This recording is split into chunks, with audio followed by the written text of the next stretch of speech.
దేవాలయమునకు వచ్చేటటువంటి ప్రతి క్రైస్తవుడు గుర్తుంచుకునవలసినటువంటి విషయము, దేవాలయమునకు వచ్చినంత మాత్రాన అది ప్రార్థన చేయటం కాదు. దైవ సన్నిధిలో ఉన్నంత మాత్రాన అది ప్రార్థన చేయటం కాదు. దివ్య పూజాబలిలో పాల్గొన్నంత మాత్రాన అది ప్రార్థనతో సరి సమానం కాదు.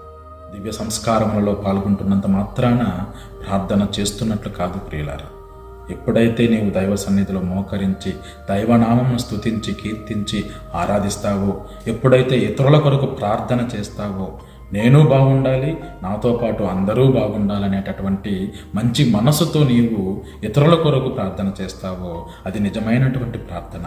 ఆ ప్రార్థన చేయటానికి నీవు దేవాలయంకు రావాలి. దేవాలయంకు రాని ఎడల కూడా ఇంటి వద్దనున్నా, గృహం వద్దనున్నా, వేరే పనులలో నువ్వు బిజీగా ఉన్నప్పటికీ కూడా నువ్వు ఎక్కడ ఎవరినైతే మంచి బాగోగులు కోరుకుంటావో, ఇతరుల బాగోగులు కోరుకుంటావో, ఇతరుల యొక్క సంరక్షణ కోరుకుంటావో, ఇతరులు బాగుండాలని కోరుకుంటావో, ఆ మనసులో ఉన్నటువంటి పుట్టుకొచ్చేటటువంటి ప్రతి మంచి ఆలోచన కూడా ఒక ప్రార్థనతో లెక్క ప్రియ సహోదరి సహోదరుడా.